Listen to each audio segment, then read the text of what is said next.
Okay, నమస్కారం అండి. రాష్ట్ర వ్యాప్తంగా చాలా రోజుల నుంచి అనేక మంది యువత, అదేవిధంగా పౌరులందరూ కూడా ఎదురు చూస్తుంది కొత్త రైస్ కార్డు గురించి, రైస్ కార్డ్ సర్వీసెస్ గురించి. దీని వెనక జాప్యం ఎందుకు ఇంత జరిగిందనే దానిపైన ముందు వివరణిస్తాను. గత సంవత్సరం ఎన్నికల ముందు ఎలక్షన్ కమిషన్ ఉత్తర్వుల మేరకు కొత్త రైస్ కార్డ్స్ కానివ్వండి, ఈ సర్వీసెస్ ఏవైతే ఎనేబుల్ చేస్తామో గ్రామ సచివాలయం, వార్డు సచివాలయంలో వాటన్నింటినీ కూడా మార్చిలో నిలిపివేయడం జరిగింది. దాని తర్వాత గౌరవ సుప్రీంకోర్టు గారి ఆదేశాల మేరకు ఖచ్చితంగా ఈకేవైసీ జరగాలి కార్డుదారులది అనే అంశం పైన దేశవ్యాప్తంగా కూడా అనేక రాష్ట్రాల్లో ఈ కార్యక్రమం చేపట్టినప్పటి నుంచి కూడా ఆంధ్రప్రదేశ్లో ఎవరు ఊహించని విధంగా మనం చాలా ముందడుగు వేసి ఈకేవైసీ నమోదయ్యే విధంగా అందరినీ మేము ప్రోత్సహిస్తూ పౌరులను ఇబ్బంది పెట్టకుండా, గతంలో సచివాలయాలకు వెళ్లాల్సిన పరిస్థితి రాకుండా, అవసరమైతే మా ఈపాస్ మెషిన్లు ఏవైతే రేషన్ అప్పుడు తీసుకుంటారో మీరు మెషిన్స్ ఉంటాయో వాటి ద్వారానే మీరు ఆ మార్పు తీసుకురావచ్చు అనే ఒక వెసులుబాటు కూడా కల్పించి 94.4% మేము ఈకేవైసీ పూర్తి చేయగలిగాం. అంటే ఈరోజు 1,46,21,223 రైస్ కార్డ్స్ ఉన్నాయి మన రాష్ట్రంలో. అంటే జనాభా ప్రకారంగా 4,24,59,028 మందికి మనం ఈ రైస్ కార్డులో నమోదు చేసుకుని ఈ డేటాబేస్ అంతా కూడా మేము సిద్ధం చేసుకున్నాం. ఈ 94.4% పూర్తయిన సందర్భంలో గౌరవ సుప్రీంకోర్టు గారి ఆదేశాల మేరకు 5 సంవత్సరాలు లోబడి ఉన్న పిల్లలకు, 80 సంవత్సరాలు దాటిన వృద్ధులకు ఈకేవైసీ నమోదు అవసరం లేదన్నప్పుడు మేము ఈ ప్రక్రియలో భాగంగా రాష్ట్ర వ్యాప్తంగా 6,45,767 మందికి దీని నుంచి తొలగించడం జరిగింది. తొలగించడం అంటే సర్వీసెస్ కాదు, వాళ్ళకి నమోదు చేసుకోవాల్సిన అవసరం లేదు. 6,45,767 బికాజ్ 5 సంవత్సరాల లోపు ఉన్నారు, 80 సంవత్సరాలు దాటిన వారు ఉన్నారు కాబట్టి వాళ్ళకి ఈ కేవైసీ నమోదు చేయలేదు. సో రేపటి నుంచి రాష్ట్ర వ్యాప్తంగా రైస్ కార్డ్ సర్వీసెస్ ఎనేబుల్ చేస్తున్నాం. దాని అర్థం ఏంటంటే కొత్త రైస్ కార్డు కోసం దరఖాస్తు చేసుకోవచ్చు.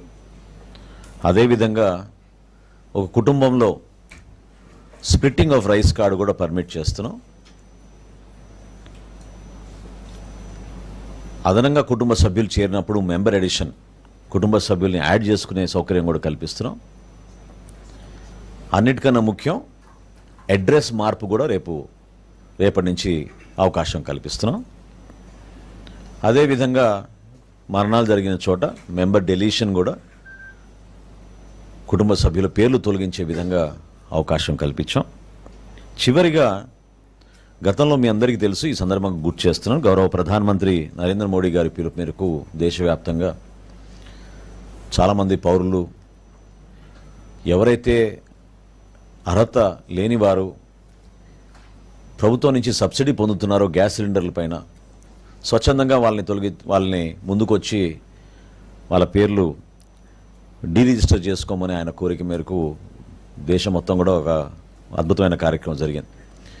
అదేవిధంగా మన రాష్ట్రంలో కూడా ఎవరైనా సరెండర్ చేయాలనుకుంటే కార్డ్స్, దీంట్లో 2 ఉన్నాయి. ఒకటి ఇప్పుడే మా కమిషనర్ గారు కూడా నా దృష్టికి తీసుకొచ్చారు. అదేంటంటే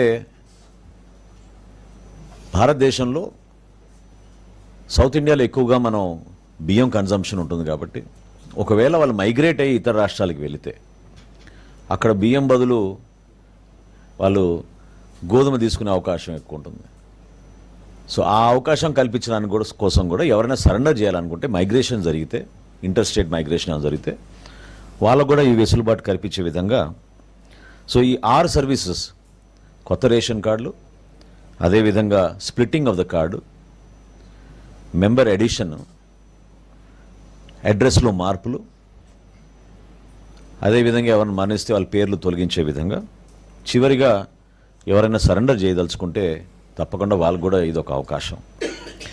ఇప్పుడు వరకు మాకు రాష్ట్ర వ్యాప్తంగా నమోదైన రిక్వెస్ట్లు ఈ మార్పుల కోసం 3,27,809.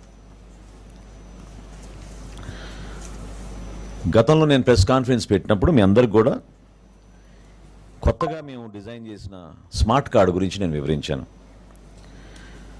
అయితే కొంతమందికి పూర్తిగా దాని గురించి సమాచారం రాలేదు కాబట్టి కొన్ని అపోహాలు, ఇది నిజంగానే మిగతా డీటెయిల్స్ ఉన్నాయా లేవా అనే విషయం ప్రస్తావించారు.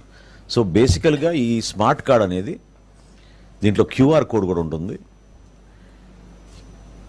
ఆ సెక్యూరిటీ ఫీచర్స్ గురించి మీకు వివరిస్తూ కుటుంబ సభ్యుల వివరాలు వెనక చాలా క్లియర్గా కనపడేటట్టు బోల్డ్గా సింపుల్ ఫార్మాట్లో, ఇది ఒకటి గమనించాలి మీరు. మొట్టమొదటిసారి గౌరవ ముఖ్యమంత్రి గారు అదేవిధంగా గౌరవ ఉప ముఖ్యమంత్రి గారితో సంప్రదించినప్పుడు మన ఎవరి ఫోటోలు లేకుండా పౌరుడికి ఉపయోగపడే విధంగా కేవలం మన చిహ్నాలే పెట్టి మనం ఈ కార్డ్ని రూపొందించుదామని వారు సూచించడం జరిగింది. దానికి అనుగుణంగా ఈ రైస్ కార్డ్ని కొత్తగా డిజైన్ చేసి ఎవరైనా ఎటువంటి సమస్యలు వచ్చినా వాళ్ళకి ఏమైనా సలహాలు ఉన్నా దానికి టోల్ ఫ్రీ నంబర్ కూడా మేము వివరిస్తూ వెనకాల ఈ 1967 అనే నంబర్ పెట్టి వీళ్ళకి వేస్తున్నాం. ఇక్కడ దీంట్లో సెక్యూరిటీ ఫీచర్స్ ఏంటంటే ప్రధానమైనది ఈ క్యూఆర్ కోడ్. ఈ క్యూఆర్ కోడ్ వల్ల స్కాన్ చేయగానే గత 6 నెలల నుంచి మీరు ఎక్కడ రేషన్ తీసుకున్నారు, ఎంతవరకు తీసుకున్నారు, ఏ ఫేర్ ప్రైస్ షాప్లో మీరు తీసుకున్నారు, ఈ వివరాలన్నీ కూడా మా దగ్గర ఉంటాయి. రెండోది ఇంకా ముఖ్యమైనది, ఇది ఆటోమేటిక్గా మా డేటాబేస్కి లింక్ అయింది కాబట్టి ఎవరైనా ఈ సర్వీసెస్ నేను ఇందాక చెప్పినట్టు ఉపయోగించుకుంటే ఆ మార్చుకున్న వివరాలన్నీ కూడా ఇమీడియట్గా ఆటోమేటిక్ అప్డేషన్ మా రికార్డ్స్లో సిస్టంలో ఇమీడియట్గా జమ అవుతాయి. ఈ ప్రధానమైన ఈ 4 ముఖ్య అంశాలు, ఒకటేంటంటే గతంలో మీరు చూసిన పెద్ద రైస్ కార్డులు, రేషన్ కార్డులు, వాటిలో ఎవరి ఫోటోలు నింపుకునే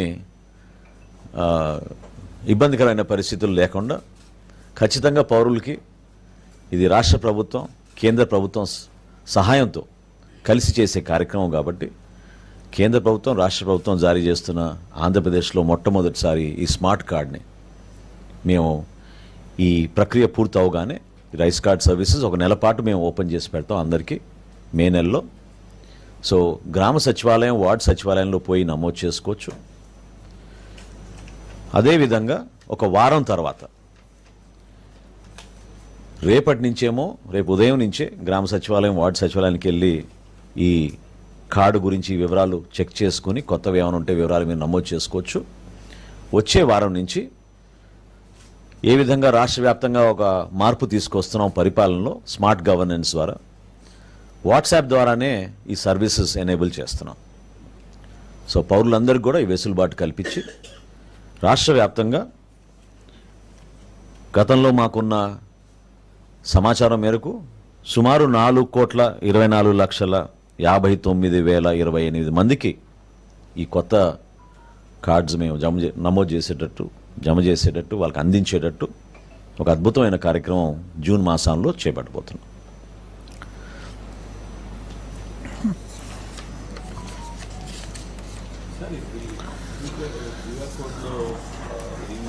మార్పులు చేస్తూ దాంట్లోనే ఎంటర్ చేసుకుంటే డిఫాల్ట్గా అదే మారిపోతుందని